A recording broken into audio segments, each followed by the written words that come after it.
মিশরের বিপক্ষে গত সপ্তাহে প্রীতি ম্যাচে গ্যালারি থেকে মুসলিম বিরোধী স্লোগান ভেসে আসার ঘটনায় স্প্যানিশ ফুটবল ফেডারেশনের বিরুদ্ধে শান্তিমূলক ব্যবস্থা গ্রহণে তদন্ত শুরু করেছে ফুটবলের নিয়ন্ত্রক সংস্থা ফিফা।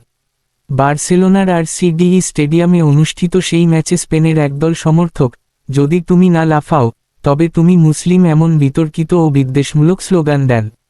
ঘটনার পর ফিফা ভিডিও ফুটেজ পরীক্ষা এবং ম্যাচ রেফারি ও নিরাপত্তা দলের প্রতিবেদন পর্যালোচনা করে শান্তিমূলক ব্যবস্থা গ্রহণের প্রক্রিয়া শুরুর সিদ্ধান্ত নেয়। স্প্যানিশ ফেডারেশনকে বড় অঙ্কের জরিমানা কিংবা স্টেডিয়াম দর্শকশূন্য রাখার মতো শাস্তি দেওয়া হতে পারে বলে জানিয়েছে ইএসপিএন। ফিফার এক মুখপাত্র বিষয়টি নিশ্চিত করে ইএসপিএনকে বলেন, মিশরের বিপক্ষ প্রীতি ম্যাচে অনাকাঙ্ক্ষিত ঘটনার পরিপ্রেক্ষিতে আরএফএফের বিরুদ্ধে শান্তিমূলক ব্যবস্থা গ্রহণের প্রক্রিয়া শুরু হয়েছে। শুধু তাই নয়, ইসলাম বিরোধী ও বর্ণবাদী স্লোগানের বিষয়টি তদন্ত করে দেখছে বার্সেলোনার স্থানীয় পুলিশও। এ ঘটনায় তীব্র নিন্দা জানিয়েছেন স্প্যানিশ ফুটবল ফেডারেশনের সভাপতি রাফায়েল লুজান এবং স্পেন জাতীয় দলের কোচ লুই দে লা ফুয়েন্তে। তবে এই বিষয়ে সম্ভবত সবচেয়ে বেশি আঘাত পেয়েছেন স্পেন ও বার্সেলোনার তারকা লামিনে ইয়ামাল।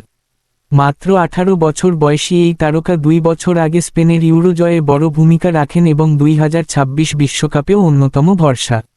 ইয়ামালের বাবা মা মরক্কো ও ইকুয়েটোরিয়াল গিনির বংশোদ্ভূত। ইয়ামাল নিজে মুসলিম হওয়া এই ঘটনায় মর্মাহত হন। ম্যাচ শেষে ইনস্টাগ্রামে করা পোস্টে ইয়ামাল লিখেন, "আলহামদুলিল্লাহ, আমি একজন মুসলিম। স্টেডিয়ামে স্লোগান দেওয়া হচ্ছিল, 'যদি তুমি না লাফাও তবে তুমি মুসলিম'।